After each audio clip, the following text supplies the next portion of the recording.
नमस्कार मित्रांनो. हिंदू धर्मामध्ये 33 कोटी देवी देवताचा असा उल्लेख होतो वारंवार. पण एक गोष्ट लक्षात घ्या, कोटी हा शब्द करोडचा नसून हा प्रकार आहे. याला श्रेणी म्हणतात. त्याच्यामध्ये करोड हा शब्द विषय नाही आहेत.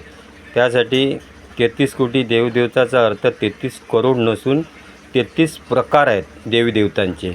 हे आधी समजून घ्या. यामध्ये 12 आदित्य आहेत, 11 रुद्र आहेत, 8 वसू आहेत आणि 2 अश्विन कुमार. अशा प्रकारे ही विभागणी झालेली आहे आणि हे प्रकार आहेत ते आधी लक्षात घ्या आणि आपला गैरसमज दूर करा. यामध्ये आदित्यमध्ये विवस्थान, अर्थमा, मित्र, वरुण, अंश, धातू, इंद्र, त्वष्टा, पुषा, भग, पर्जन्य, विष्णू.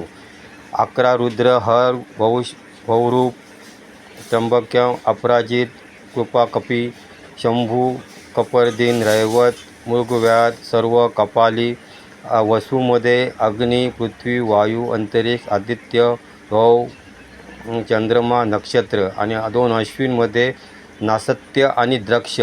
हे असे प्रकार घडलेले आहेत. याच्यामध्ये हे समजून घ्या आणि आपला गैरसमज दूर करा. धन्यवाद.